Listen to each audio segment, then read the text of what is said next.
Your Excellencies, UN Secretary General, President of the General Assembly, Executive Director of UN Women, and distinguished guests. Today, we are launching a campaign called HeForShe. I am reaching out to you because we need your help. We want to end gender inequality, and to do this, we need everyone involved. This is the first campaign of its kind at the UN. We want to try and galvanize as many men and boys as possible to be advocates for change. And we don't just want to talk about it. We want to try and make sure that it's tangible. I was appointed as Goodwill Ambassador for UN Women 6 months ago. And the more I've spoken about feminism, the more I have realized that fighting for women's rights has too often become synonymous with man-hating. If there is one thing I know for certain, it is that this has to stop. For the record, feminism, by definition, is the belief that men and women should have equal rights and opportunities. It is the theory of the political, economic, and social equality of the sexes. I started questioning gender-based assumptions a long time ago. When I was 8, I was confused being called bossy because I wanted to direct the plays that we would put on for our parents, but the boys were not. When at 14, I started to be sexualized by certain elements of the media. When at 15, my girlfriends started dropping out of their beloved sports teams because they didn't want to appear muscly.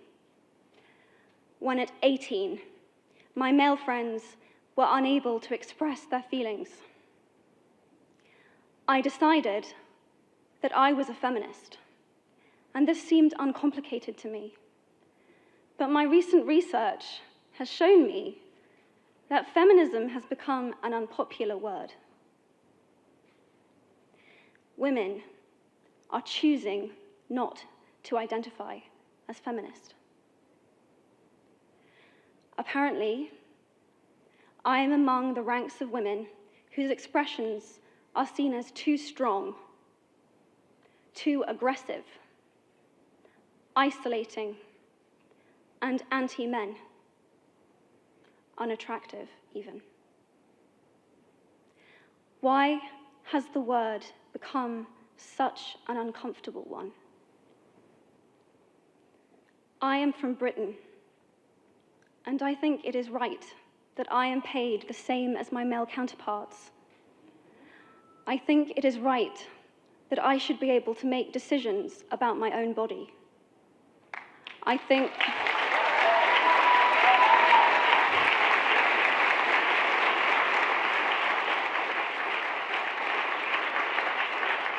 think it is right that women be involved on my behalf in the policies and the decisions that will affect my life. I think it is right that socially I am afforded the same respect as men. But sadly, I can say that there is no one country in the world where all women can expect to receive these rights. No country in the world can yet say that they have achieved gender equality. These rights I consider to be human rights, but I am one of the lucky ones. My life is a sheer privilege because my parents didn't love me less because I was born a daughter. My school did not limit me because I was a girl.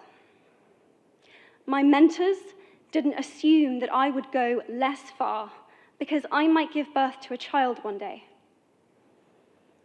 These influences were the gender equality ambassadors that made me who I am today. They may not know it, but they are the inadvertent feminists who are changing the world today. We need more of those. And if you still hate the word, it is not the word that is important.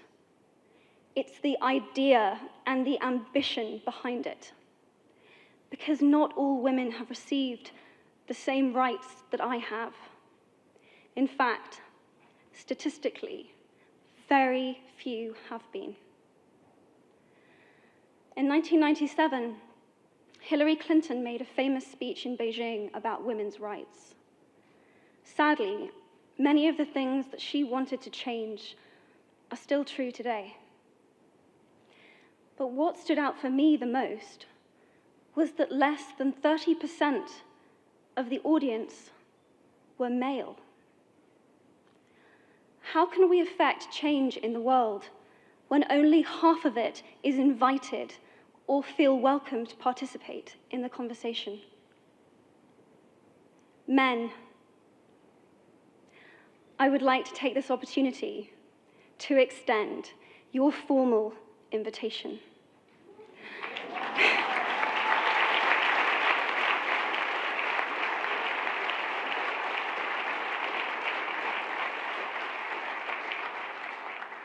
Gender equality is your issue too. Because to date, I've seen my father's role as a parent being valued less by society, despite my needing his presence as a child as much as my mother's. I've seen young men suffering from mental illness, unable to ask for help, for fear it would make them less of a man, or less of a man. In fact, in the UK, suicide is the biggest killer of men between 20 to 49, eclipsing road accidents, cancer, and coronary heart disease. I've seen men made fragile and insecure by a distorted sense of what constitutes male success. Men don't have the benefits of equality either.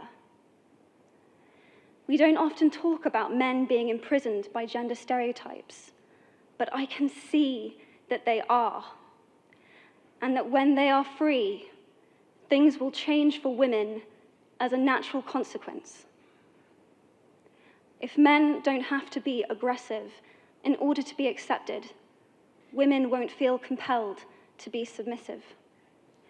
If men don't have to control, women won't have to be controlled. Both men and women should feel free to be sensitive. Both men and women should feel free to be strong. It is time that we all perceive gender on a spectrum instead of two sets of opposing ideals.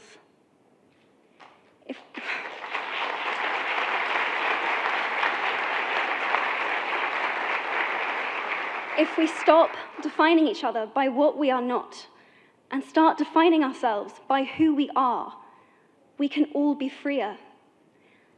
And this is what HeForShe is about. It's about freedom.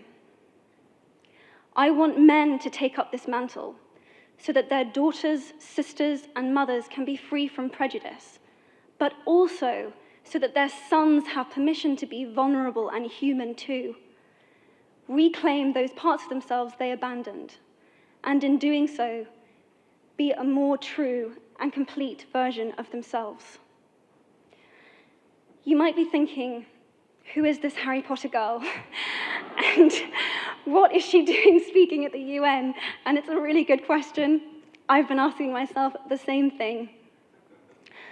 All I know is that I care about this problem, and I want to make it better. And having seen what I've seen, and given the chance, I feel it is my responsibility to say something. Statesman Edmund Burke said, "All that is needed for the forces of evil to triumph is for good men and women to do nothing." In my nervousness for this speech, and in my moments of doubt, I've told myself firmly, if not me, who? If not now, when? If you have similar doubts when opportunities are presented to you, I hope that those words will be helpful. Because the reality is that if we do nothing, it will take 75 years, or for me to be nearly 100, before women can expect to be paid the same as men for the same work. 15.5 million girls will be married in the next 16 years as children. And at current rates, it won't be until 2086 before all rural African girls can have a secondary education. If you believe in equality, you might be one of those inadvertent feminists that I spoke of earlier. And for this, I applaud you. We are struggling for a uniting word, but the good news is that we have a uniting movement. It is called HeForShe. I am inviting you to step forward, to be seen, and to ask yourself, if not me, who? If not now, when? Thank you very, very much.